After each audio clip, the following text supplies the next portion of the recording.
Sa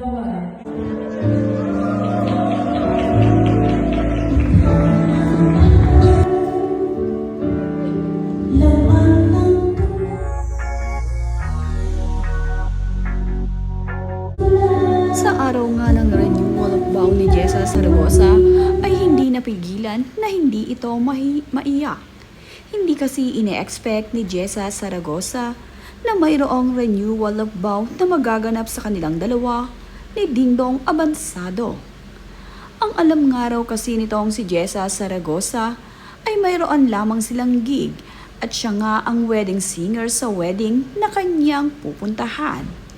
Ngunit siya pala ang magiging bride. Kaya naman ganoon na lang at naging emotional itong si Jessa Saragosa sa kanyang araw ng renewal of vow. Hindi niya kasi ine-expect na siya ang magiging bride sa araw na iyon. Ito nga ay sorpresa ng kanyang asawa na si Dingdong Abansado. Kitang-kita naman nga na talagang emotional ang dalawa sa nangyaring renewal of vow. Hindi nga akalain ni Jessa Saragosa na magkakaroon ng renewal of vow silang mag-asawa. Ito pa lang si Dingdong Abansado ay nagplano para sa kanilang renewal of vow ngayong anniversary nila. Silver anniversary nga kasi nila. Kaya itong si Dingdong ay nagplano ng sorpresa para dito kay Jessa. Kaya naman naging emotional at iyak ng iyak itong si Jessa Saragosa. Habang naglalakad nga itong si Jessa Saragosa ay lumuluha naman ito.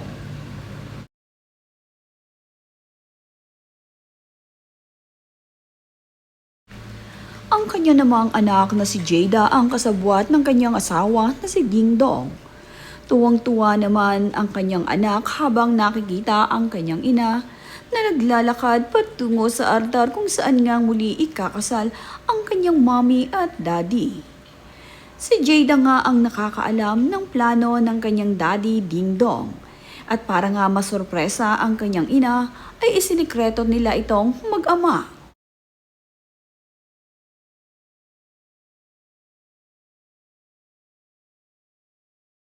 Hindi naman nga makapaniwala itong si Jessa Saragosa sa nagaganap na kasalan. At talaga namang hanggang makalapit ito sa kanyang asawa na si Dingdong Abansado ay naluluha pa rin siya. Tanging malalapit na kaibigan kapamilya ang mga bisita ng mag-asawa.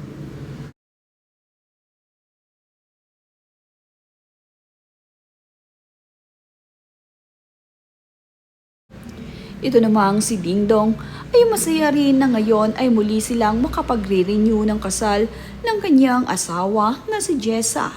At ang kanilang mga bisita na kanilang mga kapamilya ay masaya para sa kanilang muling pagpapakasal. Ganoon nga lamang ay nakaka 25 years na pala itong si Jessa at Dingdong. At ngayon nga ay dalagang-dalaga na ang kanilang anak na si Jada.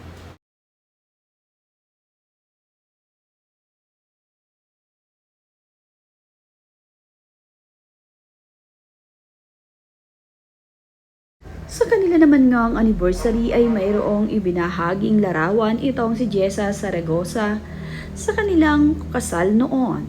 At narito naman nga ang caption ni Jessa.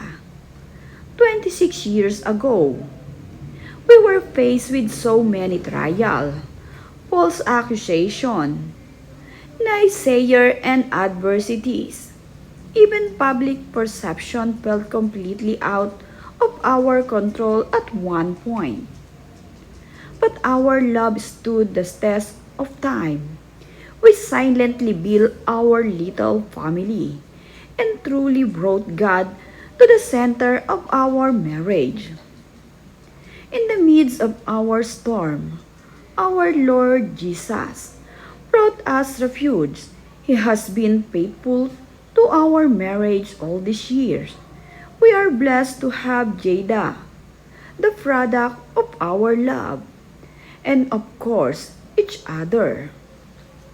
25 years later, there's nothing else we need more than that.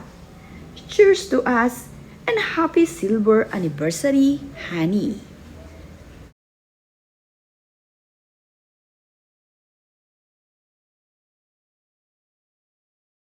Yan naman ang mga kaibigan, kapamilya at ni Jessa Saragosa at Dingdong Abansado sa muli nilang pagpapakasal at ngayon ngang silver anniversary nila ay masaya ang mga ito dahil stronger pa rin ang relasyon ng dalawa at ang kanilang bunga ng pagmamahalan ay ang kanilang kaisa-isang anak na si Jada.